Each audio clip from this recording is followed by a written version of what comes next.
अस्सलाम वालेकुम वरहमतुल्लाहि वबरकातुहू। दोस्तों, मेरे चैनल में खुश आमदीद। आज के इस सेशन में हम ये एक छोटी सी आईसी पे डिस्कस करेंगे। IR2153 है।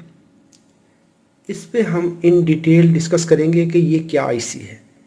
ये बेसिकली हाफ ब्रिज SMPS के अंदर इस्तेमाल होती है। हाफ ब्रिज ड्राइवर है, self oscillating half bridge driver इसको कहा जाता है।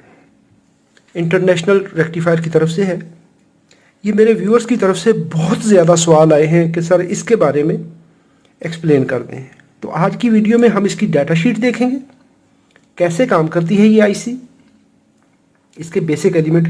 क्योंकि अगर मैं इसमें फुल डिटेल में बात करूंगा तो एक तो वीडियो बहुत ज़्यादा लंबी हो जाएगी, देखने में मुश्किल होगी। तो इसको हम जो मोटे मोटे फीचर हैं उनको कवर करते हैं। ये आईसी 600 वोल्ट ऑफसेट वोल्टेज के लिए ड्राइव करती है। यानी जब हम किसी भी हाफ ब्रिज टोपोलॉजी, सबसे पहले तो हम हाफ ब्रिज टोपोलॉजी को देख लेते हैं कि हाफ ब्रिज टोपोलॉजी होती क्या है। ये है हमारे पास रेक्टिफाइड डीसी लाइन। यहाँ पे आप कहते हैं पॉजिटिव नेगेटिव। इन वोल्टेज को जब हम सीरीज कैपेसिटर लगाकर डीसी रेल के ऊपर इस तरह करके इसको बनाते हैं, 300 वोल्ट अगर यहाँ पे हो, अगर हम 220 AC देते हैं ब्रिज को और वो रेक्टिफाई करके हमें देता है, तो 155 वोल्ट इस पे आ जाते हैं और 155 इस पे आ जाते हैं। ये हमारा सेंटर पॉइंट है, कॉमन पॉइंट। तो कॉमन के साथ एक सीरीज कपलिंग कैपेसिटर लगता है और एक ये कॉइल लग गई। यहाँ पर एक मॉसफेट इसका सोर्स लग जाएगा। ये ड्रेन पे हम पॉजिटिव वोल्टेज दे देंगे। दूसरी मॉसफेट का ड्रेन और ये सोर्स और ये ग्राउंड, ये इस तरह लग गया। अभी ये काम कैसे करती है? जब एक मॉसफेट स्विच करती है तो ये पॉजिटिव वोल्टेज यहाँ से इसके थ्रू ऐसे सीरीज कपलिंग कैपेसिटर के थ्रू ये कैपेसिटर डिस्चार्ज होता है। तो हम हाफ सप्लाई देते हैं। एक मॉसफेट ऑफ रहेगी, एक ऑन होगी। जब ये ऑफ होगी तो ये ऑन होगी, यानी अपोजिट। जैसे ये प्रैक्टिकली काम कर रही है। यहाँ पर मैंने ये आईसी हुकअप की हुई है, तो बिल्कुल इसी तरह ये काम कर रही होती है। ये है हमारी हाफ ब्रिज टोपोलॉजी। तो इसको ड्राइव देने के लिए अभी इस आईसी में खासियत क्या है? जैसे हम आम पावर सप्लाईज के अंदर ऑक्सिलरी वाइंडिंग की बात करते हैं, वहाँ पे VCC वोल्टेज होते हैं। तो इसमें VCC वोल्टेज इस्तेमाल नहीं किए जाते। ये क्या करती है, जो हमारे DC रेल के वोल्टेज होते हैं वहाँ पे स्टार्टअप रजिस्टर, जो माइक्रो पावर स्टार्टअप रजिस्टर होती है, उसी से जो करंट आ रही होती है वो VCC कैपेसिटर को चार्ज करती है। VCC कैपेसिटर से एक बूट स्ट्रैप डायोड लगाकर सेकेंडरी साइड की मॉसफेट को वोल्टेज दे दिए जाते हैं। तो इस आईसी का इंटरनल सर्किट, इस R3 और CT, यहाँ पर दो कंपोनेंट हैं, टाइमिंग कैपेसिटर और टाइमिंग रेजिस्टर। ये दोनों मिलकर सॉर्ट ऑफ वेव बनाते हैं। इसकी हम टाइमिंग डायग्राम भी देखेंगे। तो ये दोनों मॉसफेट बारी बारी स्विच करती हैं, एक दफ़ा ये, एक दफ़ा ये। तो इसकी फ्रीक्वेंसी एडजस्ट करने के लिए यहाँ पर इसका ये चार्ट है। मैं इसकी लिंक वीडियो की डिस्क्रिप्शन में दे दूँगा, आप वहाँ पे देख सकते हैं इसको। तो ये टाइमिंग कंपोनेंट RT/CT की वैल्यूज़ हैं कि मिनिमम आप ये लगा सकते हैं, और साथ में ये फ्रीक्वेंसी का चार्ट है कि फ्रीक्वेंसी कितनी है तो रेजिस्टेंस कौन सी होगी और कैपेसिटर कौन सा होगा। मैं कहता हूँ 100 किलोहर्ट्ज़ आपने फ्रीक्वेंसी लगानी है, तो अगर आप ये कैपेसिटर लगाएंगे 10 नैनो का, तो रजिस्टर उस वक्त 1000 के करीब आएगी। कैपेसिटर की वैल्यू छोटी होती जाएगी, रेजिस्टेंस बढ़ती जाएगी। इस तरीके से हम ये फार्मूला यूज़ करते हुए F ऑसिलेटर फ्रीक्वेंसी 1/1.4533 RT/CT, ये वैल्यू उसमें डालेंगे तो आप इसकी फ्रीक्वेंसी कैलकुलेट कर सकते हैं। ये 50% ड्यूटी साइकिल एग्जैक्टली 50% देती है। 50% नहीं होता एक्चुअल, वो तकरीबन 48% के करीब होता है। 2% के करीब ये डेड टाइम देती है दोनों चैनल्स के दरमियान। टाइमिंग डायग्राम देख लें इसकी। जब इसको सप्लाई दी जाती है, इसके सप्लाई वोल्टेज इसके थ्रेशोल्ड पे पहुंच जाते हैं, तो वो कितने हैं? वो 15.6 वोल्ट का क्लैंपिंग डायोड है। तो इसका मतलब है मैक्सिमम सप्लाई 15.6 वोल्ट है। नॉर्मली ये 9, 10, 11, 12 वोल्ट पे काम करती है आईसी। जब सप्लाई इसकी 9 वोल्ट से ऊपर गई, इसने RT/CT ने अपना जो CT का टाइमिंग कैपेसिटर के वोल्टेज हैं वहाँ पे रैंप सिग्नल बनाना शुरू कर दिया। जब रैंप अपने थ्रेशोल्ड से 1/3 VCC से बढ़ती है तो ये स्विच कर जाती है और उस वक्त ये डेड टाइम स्टार्ट करेगी। 1.2 माइक्रोसेकंड डेड टाइम देने के बाद साइकिल स्टार्ट हो जाएगा। जब ये पीक पे पहुंचेगी उस वक्त साइकिल स्टॉप हो गया। जैसे ही साइकिल स्टॉप हुआ 1.2 माइक्रोसेकंड का टाइम दिया, अगला साइकिल स्टार्ट हो गया। इस तरीके से LO यानी low output, low side output and HO high side output, दोनों cycle turn by turn, 1 by 1, एक ऑन दूसरा ऑफ, एक ऑन दूसरा ऑफ, इस तरीके से ये चलेंगे और अपनी अपनी मॉसफेट को ड्राइव देंगे। ये इसका है वर्किंग प्रिंसिपल। यहाँ पे इसके राइज टाइम, फॉल टाइम के हैं तो उसमें हम नहीं जाते, जस्ट आज इसका फीचर देखते हैं कि ये कैसे वर्क कर रही है। यहाँ पर इसकी पिन आउट है। पिन आउट में इसकी 8 पिन IC है। पिन नंबर 1 पे VCC, 2 पे RT, 3 पे CT, 4 नंबर पे कॉमन, 5 नंबर है लो साइड आउटपुट, 6 नंबर इसका ग्राउंड है, हाई साइड का ग्राउंड है यानी मॉसफेट का ग्राउंड है। 7 नंबर हाई आउटपुट है यानी हाई साइड की मॉसफेट जो होती है ऊपर वाली साइड पे लगती है, उसकी आउटपुट है। और 8 नंबर पे बूटस्ट्रैप वोल्टेज है। इसमें 2153D और 2153S दो तरह की होती हैं। एक के अंदर बिल्ट इन डायोड होता है, एक के अंदर एक्सटर्नल डायोड होता है। यहाँ पर पिन डेफिनेशन लिखी हुई है। प्रैक्टिकली हम सर्किट बनाते हैं फिर देखते हैं। यहाँ पर इसकी ब्लॉक डायग्राम देख लें। जैसे ही हम इसको सप्लाई देते हैं VCC तो इंटरनल इसका सर्किट, बाइसिंग सर्किट इसको बाइस करता है। जब ये सर्किट बाइस हो जाता है और इसका जो डेड टाइम कंट्रोल है, डिले सर्किट, वो सारे का सारा एक्टिव होकर यहाँ पर रैंपिंग बनवाता है। इस कैपेसिटर को एक्सटर्नल जब यहाँ पर एक रजिस्टर लगाकर यहाँ पर इसके साथ लगाई जाती है और एक कैपेसिटर लगाकर ये ग्राउंड किया जाता है तो इसके थ्रू ये चार्ज होता है। जब ये कैपेसिटर पे वोल्टेज पूरे होते हैं तो ये इसके थ्रू ये कैपेसिटर डिस्चार्ज हो जाएगा। इतनी सी कहानी है। चार्ज हुआ, वोल्टेज सेंस किए, डिस्चार्ज हुआ, वोल्टेज सेंस किए, जब एक लेवल पे पहुंचा फिर इसको मॉसफेट को ऑफ किया, कैपेसिटर फिर से चार्ज। ये पंपिंग एक्शन बार बार हो रहा होता है, चार्जिंग डिस्चार्जिंग। जब चार्ज हो रहा होता है एक मॉसफेट ऑन होगी, डिस्चार्ज हो रहा है तो दूसरी मॉसफेट ऑन होगी। यहाँ पर इसका फ्लिप फ्लॉप है, ये लेवल को सेंस करके ट्रिगर करेगा और डिपेंड करता है कि हमने रजिस्टर और कैपेसिटर कौन सा लगाया है। ये दोनों मॉडल इस तरह के हैं, S वाला और D वाला।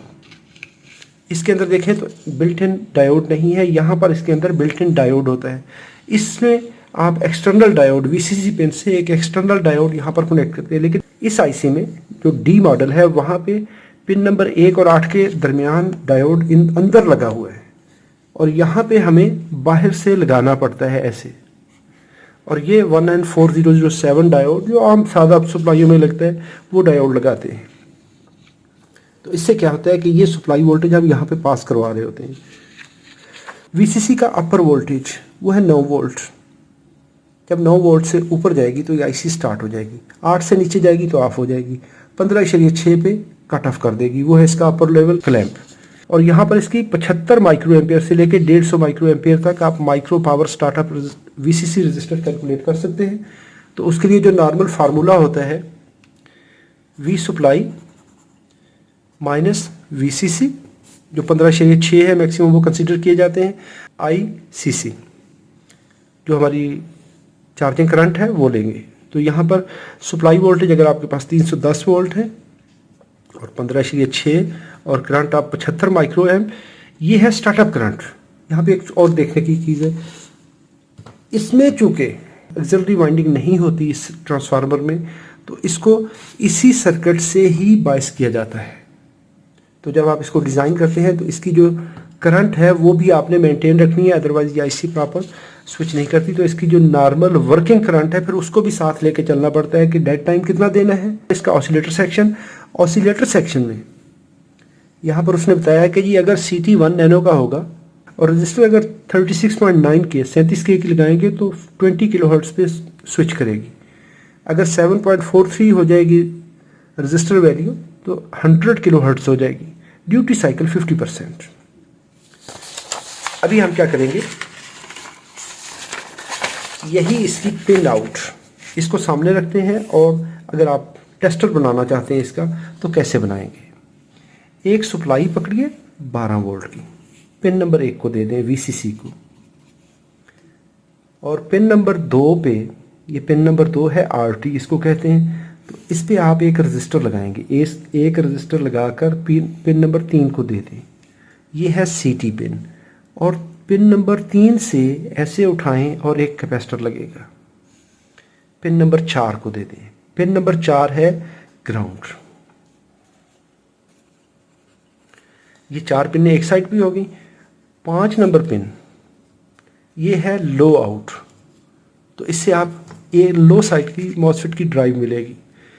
पिन नंबर 6 ये है हमारा ग्राउंड VS, पावर मॉसफेट का ग्राउंड है, जो इसकी पावर मॉसफेट ड्राइवर है उसका ग्राउंड है। और ये है इसका 7 नंबर, ये है HO, हाई आउटपुट ड्राइव, और ये है इसके VB 8 नंबर पिन, ये बूटस्ट्रैप वोल्टेज है। इसको क्या करेंगे, 1 नंबर पिन ये वोल्टेज यहाँ पर दे देंगे 1N4007 लगाकर। अभी मैंने इस सर्किट में क्या किया है कि यहाँ पर मैंने फ्रीक्वेंसी बहुत स्लो रखी है। नॉर्मली ये नैनो फैरेड में और पिको फैरेड में कैपेसिटर होता है, तो मैंने माइक्रो में लगा दिए, ताकि अगर आपके पास ऑसिलोस्कोप नहीं है तो आप इस IC को बगैर ऑसिलोस्कोप के, बगैर मीटर के भी टेस्ट कर सकते हैं इस तरीके से। उसके लिए करेंगे क्या, वैसे तो रजिस्टर अगर हम इस चार्ट की मदद से, अगर वैसे रजिस्टर हम लगाते हैं इस चार्ट को देख के और इस फार्मूले को, तो फ्रीक्वेंसी हाई बनेगी, उसके लिए आपको ऑसिलोस्कोप की ज़रूरत पड़ेगी।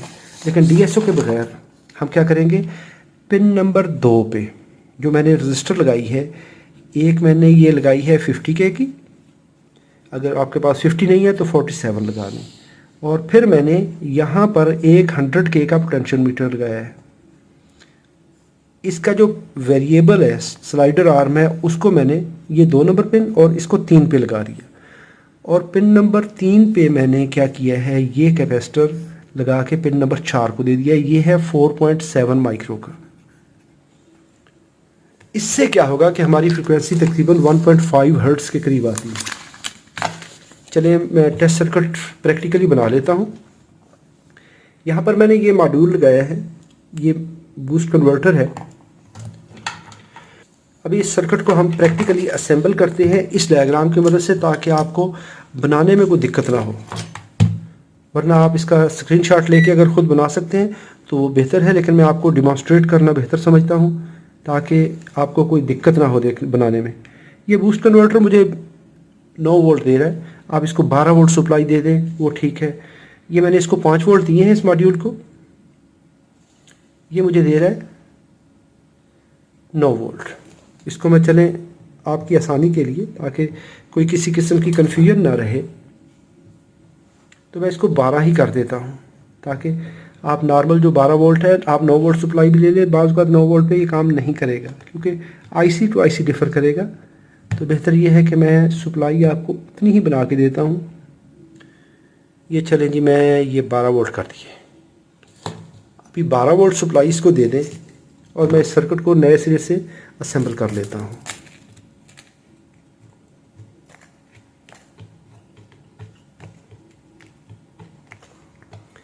ये मैंने पॉजिटिव वोल्टेज यहाँ पे दिए, ग्राउंड यहाँ पे है, IC मैंने सॉकेट के ऊपर लगा दी है। इसको बाहर निकाल देता हूँ। अभी मैं सप्लाई पकड़ूंगा पॉजिटिव, ये यहाँ से पकड़ी, पिन नंबर 1 को दे दें आप।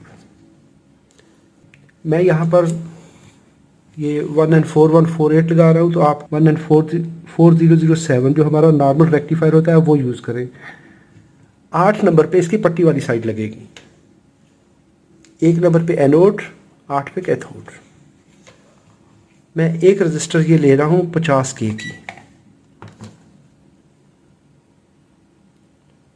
ये तकरीबन 53K की है, तो आप 50K की जो भी है वो लगा दें। इसको मैं उठाया और एक एंड मैंने ऐसे ओपन रख दिया, और इस रजिस्टर के साथ एक एंड लगा 2 नंबर पिन पे, इसके साथ अभी पोटेंशियोमीटर का ये वाला एक एंड साइड वाला है वो लगा दूंगा। ये इसलिए लगा रहा हूँ कि हम वेरिएबल फ्रीक्वेंसी कम ज़्यादा अपनी मर्ज़ी से कर सकते हैं। इस पोटेंशियोमीटर का जो स्लाइडर है ये वाला, इसको मैं उठाता हूँ और पिन नंबर 3 पे दे दूँगा। यानी जो हमने पिन नंबर 2 और 3 के दरमियान मैंने ये रजिस्टर लगाई है 50 के और 100 की, तो 150 के की रजिस्टर, क्योंकि मैं कैपेसिटर बहुत बड़ा लगा रहा हूँ। नॉर्मली ये मैन्युफैक्चरर की तरफ से ये अलाउ नहीं है कि आप इतना बड़ा कैपेसिटर लगाएं, लेकिन कोई बात नहीं, हम करते हैं क्योंकि हमने तो इसका हल ढूंढना है। पिन नंबर 4 को ग्राउंड कर दीजिए। और अभी मैं क्या करूँगा, ये कैपेसिटर 4.7 माइक्रो 50 वोल्ट में लगा रहा हूँ। वैसे तो इस पर सिरामिक लगता है, लेकिन काम चलाने के लिए, टेस्ट करने के लिए हम ये कैपेसिटर लगा देते हैं। अभी पिन नंबर 6 को मैं करता हूँ ग्राउंड। ये 5 और ये 6 नंबर, ये मैंने कर दिया ग्राउंड। एक रजिस्टर उठाई, ये 2.2 के रजिस्टर है, क्योंकि मैं बहुत ज़्यादा इस पर जो इसकी ड्राइवर सर्किट है उस पर बहुत ज़्यादा लोड नहीं दे रहा हूँ। 2 रजिस्टर मैंने इस तरह से ये लगा दिए, दोनों अलग-अलग। इस रजिस्टर के ओपन एंड के साथ इस एलईडी का कैथोड लगा देता हूँ और इसी तरह इसका कैथोड लगा देता हूँ। अभी इस एलईडी का एनोड यहाँ से मैं पिन नंबर 5 पे लगाता हूँ। ये एक एलईडी हमारी स्विच करना शुरू कर गई और यहाँ पर दूसरी एलईडी को पिन नंबर 7 पे लगा देंगे। तो इस तरह से हमारी ये जो आईसी है ये स्विच करना शुरू कर गई है। अभी देखें, रजिस्टर कम की, स्विचिंग ज़्यादा हो गई। ये ऐसा करते हुए हम इस आईसी को बड़ी आसानी से टेस्ट कर सकते हैं। अगर हम किसी ऐसी सप्लाई के अंदर काम कर रहे हैं जहाँ पे हमें फॉल्ट नहीं मिलता, तो ऐसे तरीके से बहुत थोड़े से 2-3 कंपोनेंट लगा के आप अपना टेस्टर बना सकते हैं। यहाँ पे मैंने कन्वर्टर मॉड्यूल लगाया है, आप यहाँ पे 12 वोल्ट सप्लाई भी दे सकते हैं। वीडियो अच्छी लगी है तो लाइक कीजिए, कोई सवाल हो तो कमेंट में लिखिए। अपना और अपने प्यारों का बहुत सारा ख्याल रखिए। अल्लाह रब्बुल इज़्ज़त आप सबको सलामत रखे, अपनी हिफाजत में रखे। अस्सलामु अलैकुम वरहमतुल्लाहि वबरकातुहू।